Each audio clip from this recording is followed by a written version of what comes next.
Hi guys, எடுத்துக்காட்டு 1.18 சார்பு function R to R ஆனது f of x equal to 3 equation கொடுத்துருக்குறாங்க என வரையறுக்கப்பட்டால், இப்போ பாருங்களேன், இங்கே 3 ஈக்குவேஷன் கொடுத்துருக்குறாங்க. அதிலிருந்து நமக்கு ஒரு 4 கேள்வி கேட்டுக்கிறாங்க. F of 4, f of -2, f of 4 + 2 f of 1, fourth subdivision f of 1 - 3 × f of 4 whole divided by f of -3 அப்படின்னு கேட்டிருக்காங்க. இப்போது இங்கே ஒரே ஒரு எஃப் ஆஃப் எக்ஸ் தான் கொடுத்துருக்காங்க. இதில் 3 ஈக்குவேஷன் இருக்குது. இப்போது இந்த எஃப் ஆஃப் 4 அப்படிங்கிறத எடுத்துக்கிட்டோன்னா, இதை கொண்டு வந்து எதில் அப்ளை பண்ணணும், -2 அப்படி இருக்குன்னா எதில் அப்ளை பண்ணணும் அப்படிங்கிறதெல்லாம் லிமிட்டில் கொடுத்துருக்காங்க. பாருங்களேன், அந்த லிமிட்டை கரெக்டாக சொல்லணும்னா இந்த 2x + 7 அப்படின்றது -2க்கும் இடது பக்கம் இருக்கிற எல்லா நம்பரும். இப்போது இந்த புக்கில் டயக்ராம் இருக்குது, அந்த டயக்ராமை பார்த்தாலே புரியும். இதை பாருங்கள், இப்போ 3 ஈக்குவேஷனுக்கும் தெளிவாக லிமிட்டை பிரித்து கொடுத்துட்டாங்க. இது எப்படி பிரிக்கிறது அப்படிங்கிறத ஒரு தடவை பார்த்துருவோம். இப்போது 2x + 7 அப்படின்னு இந்த ஈக்குவேஷன் இருக்கா, இதோட லிமிட் என்ன கொடுத்துருக்காங்க, x <(-2) அப்படின்னு கொடுத்துருக்காங்க. ஸோ <(-2) தான். அப்போது என்ன பண்ணணும்னா -2 இல்லை, -2 தவிர மீதி இருக்கிற எல்லா நம்பரும் அப்படின்னா, இங்கே பாருங்கள், இங்கே 2 மாதிரியான ப்ராக்கெட் கொடுத்துருக்காங்க. இதுக்கு பேர் ஓப்பன் ப்ராக்கெட் இப்படி போட்டிருக்காங்க பார்த்தீங்களா.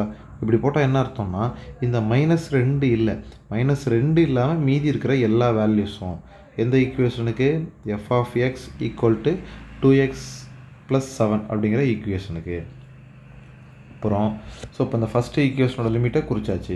அதுக்கப்புறம் x² - 2க்கான லிமிட்டு -2 (= இந்த இடத்துல மென்ஷன் பண்ணியிருக்காங்க. அப்போ (= என்ன, -2வும் இந்த ஈக்குவேஷனுக்கு தான் பொருந்தும், இந்த x² - 2ங்கிற ஈக்குவேஷனுக்கு தான் பொருந்தும். அப்போது ப்ராக்கெட் எப்படி போட்டிருக்காங்க பாருங்கள், பிங்க் கலரில் இருக்குது பார்த்தீங்களா, க்ளோஸ்டு ப்ராக்கெட்டு கரெக்டாக போட்டிருக்காங்களா. ஸோ இப்போ இந்த ப்ராக்கெட்டுக்கு என்ன அர்த்தம்னா, -2 உண்டு, 2 தவிர இதுக்கு தான் இருக்கிற எல்லா நம்பர்ஸும் அப்படின்னு அர்த்தம். இப்போது அதே மாதிரி எக்ஸு முடிஞ்சு -2 (= x <(3) அப்படின்னு சொல்லிட்டாங்க. அப்போ <(3) என்ன அர்த்தம், 3 இல்லை, 3க்கு முன்னாடி இருக்கிற எல்லா நம்பரும். அப்போ என்ன ப்ராக்கெட் போடணும், ஓப்பன் ப்ராக்கெட் டைப்பில் க்ளோஸ்டு பண்ணிக்கணும். சரிங்களா. இப்போ அதே மாதிரி அடுத்தது தேர்ட் ஈக்குவேஷன் 3x - 2 அப்படின்ட்டுருக்கு.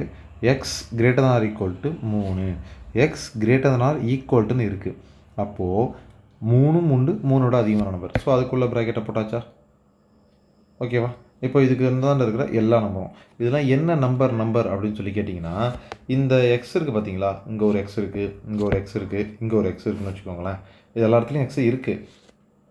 இப்போது இங்கே ஒரு -5 கொடுத்து கண்டுபிடிக்க சொன்னாங்கன்னா, இந்த -5 எந்த லிமிட்டில் இருக்குது, இந்த இடத்துல இருக்குது. இந்த இடத்துல என்ன ஈக்குவேஷன் சாட்டிஸ்ஃபேக்ஷனாக இருக்குது, இந்த ஈக்குவேஷன் சாட்டிஸ்ஃபேக்ஷனாக இருக்குது. அப்போ இந்த -5 கொண்டு வந்து இந்த ஈக்குவேஷனில் தான் அப்ளை பண்ணணும். சரிங்களா. இப்போ பாருங்களேன், இப்போது இந்த எஃப் ஆஃப் 4 இருக்குல்ல, இதை எந்த ஈக்குவேஷனில் அப்ளை பண்ணணும், 4 எங்கே இருக்குது, தேர்டு டேர்மில் இருக்குது. அப்போ 3வது ஈக்குவேஷனில் இருக்குது, 4 இங்கே தானே இருக்குது.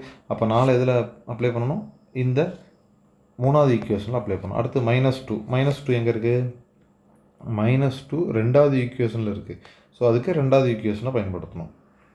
அதே மாதிரி தான் அடுத்தடுத்த நம்பர் எந்தெந்த ஈக்குவேஷனில் இருக்கோ அந்தந்த ஈக்குவேஷனை பயன்படுத்திக்கணும்.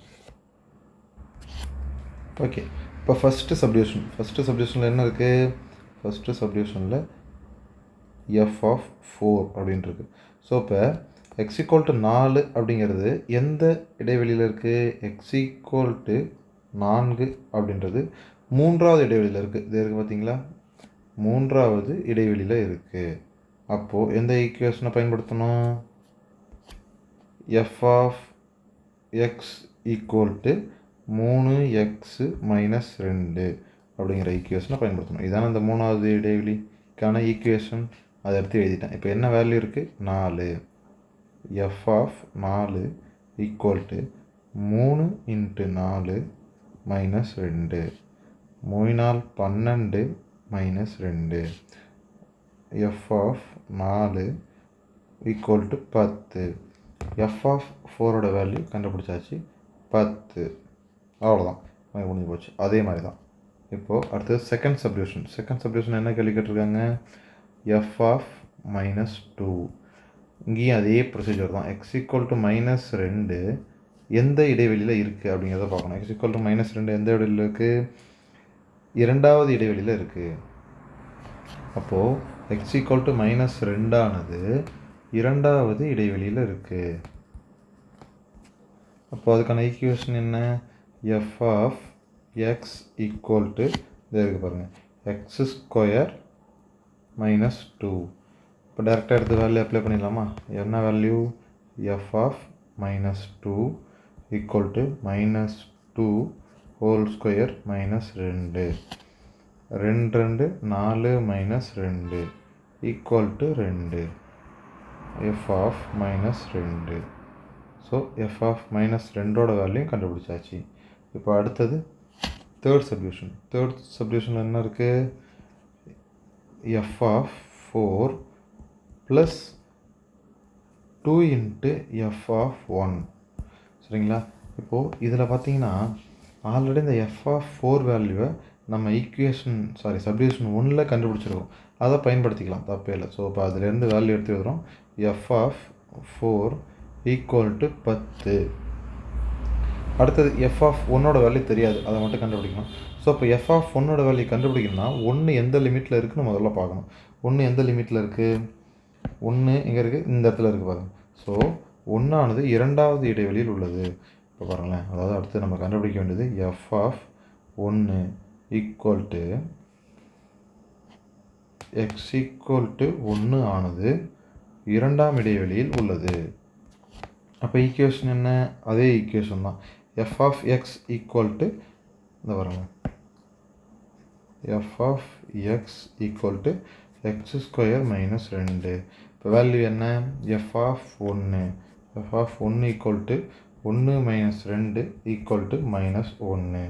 எல்லா வேல்யூயும் கண்டுபிடிச்சாச்சா? இப்போ எல்லாத்தையும் கொண்டு வந்து சப்டிவிஷன் 3ல் அப்ளை பண்ணலாமா? அப்ளை பண்ணால் என்ன வருது பாருங்களேன். f of 4 plus 2 into f of 1 equal to f of 4ஓட மதிப்பு என்ன? இங்கே இருக்குது பாருங்கள், 10 ப்ளஸ் 2 இன்ட்டு f ஆஃப் 1ஓட மதிப்பு -1. இப்போ இதை சுருக்குனா 10 2 இன்ட்டு -1 -2 ஈக்குவல் டு 8. இதுதான் ஆன்சர். இங்கே பாருங்கள், f of 4 plus 2 into f of 1 இதோட மதிப்பு என்ன? 8 அப்படின்னு கண்டுபிடிச்சாச்சா? ஸோ முடிஞ்சு. அடுத்தது ஃபோர்த் சப்டிவிஷன் என்ன கேட்டிருக்கிறாங்க? கேள்வி இப்படி தெரிவிக்கலாமா? அங்கே இருக்குது பாருங்கள். ஃபோர்த்து சப்டிவிஷன் என்ன கேட்டிருக்காங்க? f of 1 minus 3 into f of 4 divided by f of -3. இப்போது இதில் நமக்கு ஆல்ரெடி என்னென்ன தெரியும்? f ஆஃப் 1ஓட வேல்யூ தெரியும், f ஆஃப் 4ஓட வேல்யூ தெரியும், f ஆஃப் -3 மட்டும்தான் கண்டுபிடிக்கணும். ஸோ முதல்ல நமக்கு தெரிஞ்ச வேல்யூலாம் எடுத்து எழுதிக்கலாமா? f ஆஃப் 1 எவ்வளோ? f of 1 equal to -1. இங்கே கண்டுபிடிச்சிருக்கோம் பார்த்தீங்களா? இதை எடுத்து எழுதிக்கிட்டோம். அடுத்தது f of 4, f of 4 equal to value எங்கே கண்டுபிடிச்சிருக்கோம்? இங்கே கண்டுபிடிச்சிருக்கோம் பாருங்கள், 4 ஈக்குவல் டு 10. 2 வேல்யூ எடுத்து எழுதியாச்சு.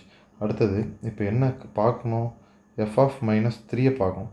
f of -3 equal to x equal to -3 ஆனது எந்த இடைவெளியில் இருக்குது அப்படின்னு பார்க்கணும். எந்த இடைவெளியில் இருக்குது? -3ங்கிறது முதல் இடைவெளியில் இருக்குது. ஸோ அப்போ x ஈக்குவல் டு -1ஆம் இடைவெளியில் இருக்குது. ஸோ அப்போ அதுக்கான ஈக்குவேஷன் என்ன?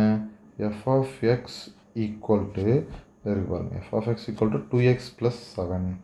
2x + 7 அதிலேருந்து இப்போ வேல்யூ கண்டுபிடிச்சிடலாமா? இப்போது f of -3 equal to 2 into -3 plus 7. 2 3 -6, அதாவது 2 இன்ட்டு -3 ஈக்குவல் -6 ப்ளஸ் 7. ரெண்டும் வெவ்வேறு குறியாக இருக்குது. ஸோ 7 6 போச்சுன்னா 1. f ஆஃப் -3ஓட வேல்யூ என்ன வந்துருக்குது? 1. இப்போ நமக்கு எல்லா வேல்யூயும் தெரியும். இங்கே பாருங்கள், f of -3, f of -1, f of 4 இதோட எல்லா வேல்யூயும் தெரியும். இப்போது டேரெக்டாக எடுத்து கணக்கில் அப்ளை பண்ணிடலாமா? இப்போ பாருங்களேன், f of 1 minus 3 into f of 4 divided by f of -3 equal to அந்தந்த இடத்துல அந்தந்த வேல்யூ அப்ளை பண்ணுறோம். சிம்பிளாக அந்த அப்ளை பண்ணுறது பார்த்துக்கோங்க. இங்கே f ஆஃப் 1 இருக்குதா? அந்த இடத்துல f ஆஃப் 1ஓட வேல்யூ என்ன? -1 அந்த -1 போட்டேன். அடுத்தது இங்கே என்ன இருக்குது, மைனஸ், அந்த மைனஸை போட்டேன். அடுத்தது என்ன இருக்குது, 3. அடுத்தது என்ன இருக்குது, f(4) வேல்யூ என்ன, 10. 3 × 10 டிவைடட் பை f(-3) வேல்யூ என்ன, 1. ஸோ ரொம்ப சிம்பிளாக முடிஞ்சு போச்சு பாருங்கள். அடுத்தது -1 -30 டிவைடட் பை 1 போட தேவையில்ல, அடுத்த ஸ்டெப்பில் விட்டுடலாம். Equal to -31. That's all. இதுதான் f(1 - 3 × f(4) divided by f(-3) value. So 4 சப்டிவிஷனை கண்டுபிடிச்சாச்சு. அவ்வளோதான்.